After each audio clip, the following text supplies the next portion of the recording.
दोस्तों आज की ये क्लास इलेक्ट्रीशियन सेकेंड ईयर के लिए लास्ट क्लास होने वाली है, क्योंकि आज की इस वीडियो में हम मॉड्यूल 13 को कवर करेंगे, जो कि है सर्किट ब्रेकर एवं रिले, जो कि electrician second year trade theory की लास्ट मॉड्यूल होती है।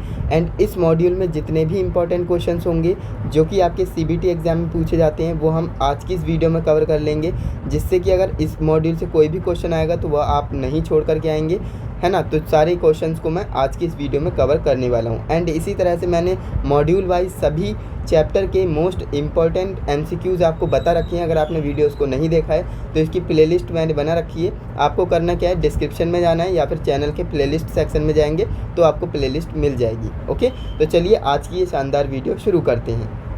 तो दोस्तों आज की इस क्लास का हमारा फर्स्ट नंबर क्वेश्चन होने वाला है, जो कि हमसे कह रहा है लीकेज करंट प्रोटेक्शन से बचाव हेतु वायरिंग सर्किट के साथ कौन सा सर्किट ब्रेकर लगाया जाता है। यानी यहाँ पर बात कर रहा है लीकेज करंट से, है ना। अगर हमें लीकेज करंट से प्रोटेक्शन चाहिए तो हम किस प्रकार का सर्किट ब्रेकर का यूज़ करेंगे। जैसा कि आप जानते हो OLCB, MCB, ELCB, MCCB, RCCB, है ना। तो ये क्या है, ये सारे के सारे सर्किट ब्रेकर होते हैं। लेकिन यहाँ पर बोल रहा है लीकेज करंट की, है ना। यही हमें बात पकड़नी है। लीकेज करंट का मतलब होता है, यहाँ पर आप इन सब की फुल फॉर्म तो जानते ही होंगे, अगर नहीं जानते तो मैं आपको बता देता हूँ, है ना।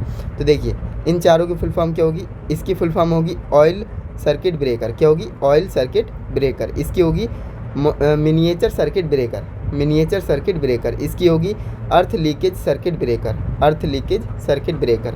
इसके बाद इसकी फुल फॉर्म होगी मोल्डेड केस सर्किट ब्रेकर, है ना, मोल्डेड केस सर्किट ब्रेकर। तो मैंने फुल फॉर्म्स आपको बता दी, फुल फॉर्म से ही आपको क्लियर हो गया होगा कि इस वाले की फुल फॉर्म क्या है, अर्थ लीकेज सर्किट ब्रेकर, है ना, जो कि लीकेज इसमें आ रहा है। तो इसका मतलब यही हमारा राइट आंसर हो जाएगा, option number C, earth leakage circuit breaker. यानी जो अर्थ जो लीकेज करंट होता है उसको अर्थ कर देता है ये वाला MCB, है ना। तो हम इसको ही यूज़ करेंगे, जो कि लीकेज करंट से क्या करेगा, प्रोटेक्ट करेगा। क्लियर है, समझ में आ गया होगा क्वेश्चन। चलिए आगे बढ़ते हैं। सेकेंड नंबर हमारा क्वेश्चन है सांकेतिक ओवर वोल्टेज रिले में पिकअप वोल्टेज क्या होता है। अब देखिए पिकअप वोल्टेज होता क्या है, इसके बारे में बता देता हूँ। तो पिकअप वोल्टेज, किसी भी रिले का पिकअप वोल्टेज वह वोल्टेज होता है जिससे कि उसे शुरू करने के लिए उसका न्यूनतम वोल्टेज, यानी उसका सबसे कम से कम वोल्टेज ही पिकअप वोल्टेज कहलाता है। जैसे फॉर एग्जांपल मेरे पास यहाँ पर क्या है, ये बॉक्स है ना, और इस बॉक्स को मैं यहाँ से धक्का लगा रहा हूँ, है ना। अब इस बॉक्स को थोड़ा सा यहाँ से विस्थापित करने के लिए, है ना, यानी ये चल जाना चाहिए, है ना, ये चल जाना चाहिए। तो उसके लिए मुझे जितना कम से कम बल जो मैंने लगाया है उस बल को ही मैं क्या कहूँगा, पिकअप बल कहूँगा। ठीक उसी तरह से यहाँ पर बात कर रहे हैं रिले की, है ना। तो रिले को शुरू करने के लिए वह न्यूनतम से न्यूनतम वोल्टेज जिससे वह शुरू हो जाए उसी को हम क्या कहते हैं, पिकअप वोल्टेज कहते हैं। क्लियर है। तो देखते हैं ऑप्शन में कहाँ पर है, रिले शुरू करने के लिए न्यूनतम वोल्टेज। बिल्कुल सही, ऑप्शन नंबर डी के साथ जाएंगे, बिल्कुल करेक्ट आंसर हो जाएगा। इसके बाद हमारा नेक्स्ट थर्ड नंबर क्वेश्चन है पावर कट ऑफ के बाद कौन सा रिले अपने संपर्कों को स्थिति में बनाए रखता है। यानी कि मान लीजिए पावर कट ऑफ हो गई है ना, लेकिन उस स्थिति में भी जो रिले है ना वो अपने सारे कनेक्शंस को बनाए रखा है ना, वो अपने सारे कनेक्शंस को बनाए रखा है एज इट इज़। तो वो कौन सी रिले होती है वही आपको बताना है। तो उसे हम क्या कहते हैं, लेचिंग रिले कहते हैं। क्या कहते हैं, लेचिंग रिले कहते हैं। तो ऑप्शन नंबर डी हमारा करेक्ट आंसर हो जाएगा। नेक्स्ट हमारा फोर्थ नंबर क्वेश्चन है बिजली ट्रांसफार्मर में बुकोज रिले का क्या कार्य है। जैसे कि आप जानते होंगे जो इलेक्ट्रिकल ट्रांसफार्मर होता है ना, तो उसमें बुकज रिले होती है। तो उस बुकज रिले का काम क्या होता है ये आपको बताना है। ओवरलोड और सर्किट से संरक्षण, या फिर वोल्टेज और पृथ्वी दोष से सुरक्षा, या फिर ओपन सर्किट और पृथ्वी दोष से संरक्षण, या फिर ओपन सर्किट और ओवरलोड से प्रोटेक्शन। तो इसका राइट आंसर क्या हो जाएगा, इसका राइट आंसर हो जाएगा ऑप्शन नंबर ए, जो कि है ओवरलोड और सर्किट, जो शॉर्ट सर्किट होता है ना उससे क्या करती है, बचाव करती है, संरक्षण करती है ना, प्रोटेक्शन करती है। तो ओवरलोड और सर्किट, शॉर्ट सर्किट से क्या करती है, प्रोटेक्शन करती है। तो ऑप्शन नंबर ए हमारा करेक्ट आंसर हो जाएगा। इसके बाद हमारा नेक्स्ट फिफ्थ नंबर क्वेश्चन है परिपथ ब्रेकर का नाम क्या है। सर्किट ब्रेकर का नाम बताना है जो कि आपको यहाँ पर दे रखा है ना। तो इसका नाम क्या होगा, देखिए तेल circuit breaker, air blast circuit breaker, निर्वात सर्किट ब्रेकर और एयर ब्रेक सर्किट ब्रेकर। तो इसका नाम क्या होता है, तो देखिए इस शकल को आप याद रखेंगे, इस चित्र को याद रखेंगे, पूछा जाता है। तो इसका नाम होता है एयर ब्लास्ट सर्किट ब्रेकर। क्या होता है, एयर ब्लास्ट सर्किट ब्रेकर। तो इसका राइट आंसर क्या हो जाएगा, ऑप्शन नंबर बी। इसके बाद नेक्स्ट आपका क्वेश्चन नंबर 6 है, जो कि कह रहा है किस प्रकार का लोड G श्रेणी MCB द्वारा संरक्षित है। देखिए G श्रेणी में कौन सा लोड यहाँ पर आता है, तो देखिए वैसे तो यहाँ पर गीज़र आ सकता था, लेकिन यहाँ पर एयर कंडीशनर भी दिया है, तो एयर कंडीशनर इसका राइट आंसर हो जाएगा ऑप्शन नंबर सी। क्लियर है, याद रखेंगे। इसके बाद नेक्स्ट हमारा क्वेश्चन है, सर्किट ब्रेकर की टूटने की क्षमता मूल्यांकन कैसे किया जाता है। देखिए जो सर्किट ब्रेकर होता है ना, अब जैसे फ्यूज़ को ले लीजिए है ना, फ्यूज़ में हम एक वायर लगाते हैं, तो वो वायर क्या करता है, एक लिमिट होती है उसकी एक लिमिट होती है कि इसमें 2 एम्पियर का करंट जा सकता है या फिर 5 एम्पियर का करंट जा सकता है ना। अगर इससे ज़्यादा जाएगा तो ये टूट जाएगा, है ना। तो इसी तरह से क्या होता है ना, सर्किट ब्रेकर की टूटने की भी एक क्षमता होती है ना। अगर उससे ज़्यादा करंट आया तो वो क्या कर देगा, सर्किट को ब्रेक कर देगा। तो वही कह रहा है कि उस क्षमता को हम मापते किस में है ना, उसको मूल्यांकन हम कैसे करते हैं, केबी में, केडब्ल्यू में, एमवीए में या फिर के वार में। तो इसका राइट आंसर क्या हो जाएगा, बिल्कुल सही, ऑप्शन नंबर सी इसका राइट आंसर हो जाएगा, एमवीए। एमवीए की फुल फॉर्म क्या होती है, मेगा वोल्ट एम्पियर। तो याद रखेंगे इसकी full form, option number C हमारा करेक्ट आंसर हो जाएगा। नेक्स्ट हमारा क्वेश्चन नंबर 8 है, जो कि हमसे कह रहा है एसी और डीसी आपूर्ति दोनों में किस प्रकार के रिले का उपयोग किया जाता है।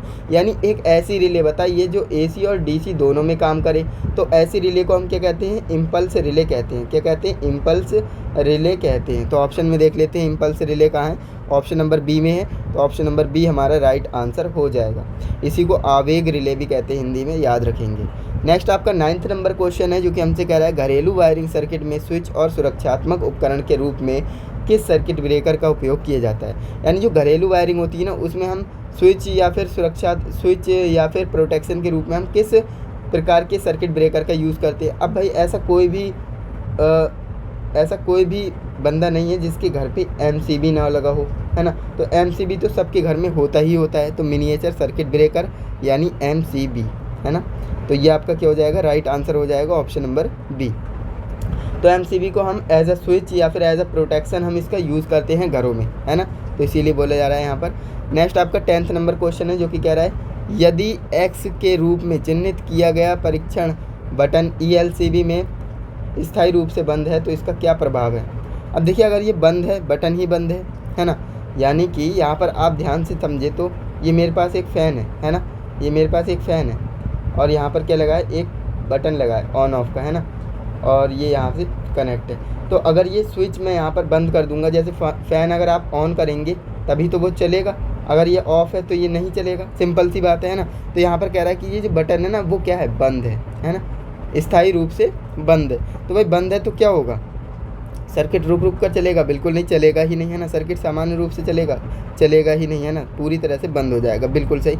ऑप्शन नंबर सी के साथ जाएंगे, जो कि बिल्कुल करेक्ट आंसर हो जाएगा, क्योंकि सर्किट हमारा बंद है तो ये क्या करेगा, बटन बंद है तो यह सर्किट बंद हो जाएगा, है ना। तो option number C is the right answer. Next आपका क्वेश्चन है क्वेश्चन नंबर 11, सर्किट ब्रेकरों में इस्तेमाल की जाने वाली ट्रिप कॉइल का उद्देश्य क्या है। जो ट्रिप कॉइल इसमें होती है ना सर्किट ब्रेकरों में, जो कि एमसीबी, ईएलसीबी, है ना, इस तरह से जितने भी जो सर्किट ब्रेकर होते हैं उसमें हम एक ट्रिप कॉइल यूज़ करते हैं। तो उस ट्रिप कॉइल का हमें उद्देश्य बताना है कि हम उसे क्यों यूज़ करते हैं। तो देखिए उसे हम as a remote operation use करते हैं। रिमोट ऑपरेशन क्या होता है, जैसे मान लीजिए, देखिए जो रिले होती है ना, रिले और सर्किट ब्रेकर, इसमें आपको अंतर पता होना चाहिए।